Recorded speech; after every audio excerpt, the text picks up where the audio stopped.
Khambhat college ખાતે ભૂતપૂર્વ વિદ્યાર્થીઓનું સંમેલન યોજાયું।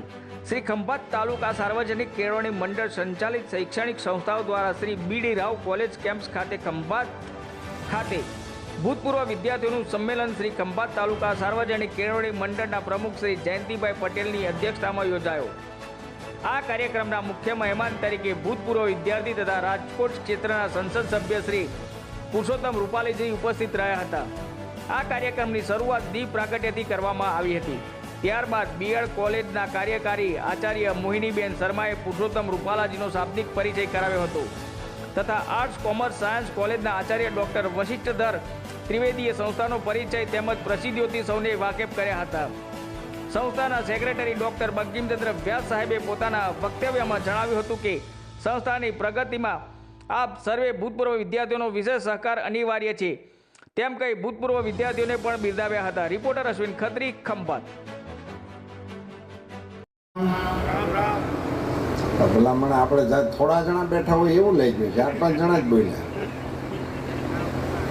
મેં બધાને કર્યા હતા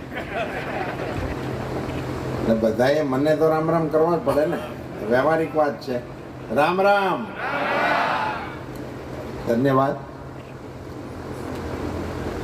શ્રી ખંભાત તાલુકા સાર્વજનિક કેળવણી મંડળ ના ભૂતપૂર્વ વિદ્યાર્થીઓ એમના કાર્યક્રમમાં મને આવવાનું આમંત્રણ આપવા માટે અને આપ સૌને મળવા માટેનું તક પૂરી પાડવા બદલ હું કેળવણી મંડળનો હૃદયપૂર્વક આભાર માનું છું। પ્રમુખ શ્રી જયંતિભાઈ, બંને કોલેજના સન્માનીય આચાર્ય શ્રી મોહિનીબેન ને ભરતભાઈ, અમારા આગેવાનો, આ નગરના પ્રથમ નાગરિક દિગ્વિજયસિંહજી, ભાઈ સંજયભાઈ, આપ સૌ ભાઈઓ અને બહેનો, ખરેખર ખુશીનો વિષય છે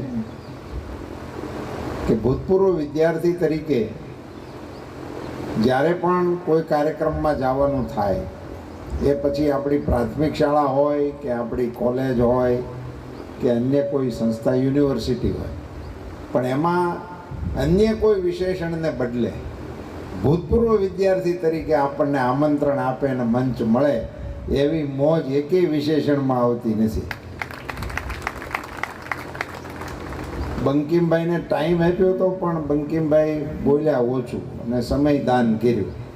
હવે હું એને ફોલો કરું છું, રોજ છે ને એનો પ્રયાસ આપણે અહીંયા કરવો જોઈએ અને કરીશું તો મને એમ લાગે છે ને ખૂબ સારા સુંદર ફળ લાગશે। સાહેબ, આજે આપણામાંથી આ બચત શબ્દ છે એ નીકળી ગયો છે આપણા વ્યવહારમાંથી। આપણી ઉપર જે કેટલાક પરિવર્તનો આવ્યા આઝાદી પછી, જે પવન આવે એટલે એ આવે જ, એમાં કંઈ આપણું તો આપશે, પણ એક રૂપિયો આપી અને આપણે આપણું મનથી તો એવું નક્કી કરી શકીએ ને કે આપણે આ સંસ્થા સાથે જોડાયેલા છીએ, હું એનો પાર્ટ છું, એવું ગૌરવ આપણને પણ થઈ શકે ને એક સુંદર પરંપરા પડે એને માટેનો પ્રયાસ વિધિવત રીતે અહીંયા આપણે સૌએ કરવો જોઈએ। એમાં મારો જ્યાં પણ ઉપયોગ કરવાનો આપને મન થાય ને આપ ખૂબ ખુલ્લા મને કહેશો, કરીશ હું એ પ્રમાણે, પણ સમય આપવાની બાબતમાં મારી થોડીક મુશ્કેલી હોય છે। ભોળાનાથનું સંકીર્તન કરેલું આપ સૌની સાથે શેર કરતાં મને ખૂબ ખુશી થાય છે। ત્યારથી આજની તારીખ સુધી હજી કોઈ શિવરાત્રિ આખી રાત સત્સંગ કર્યા વગર જવા નથી દીધી, એવી ભોળાનાથની કૃપા છે। ખૂબ મજા આવે છે તો કરીએ છીએ, પણ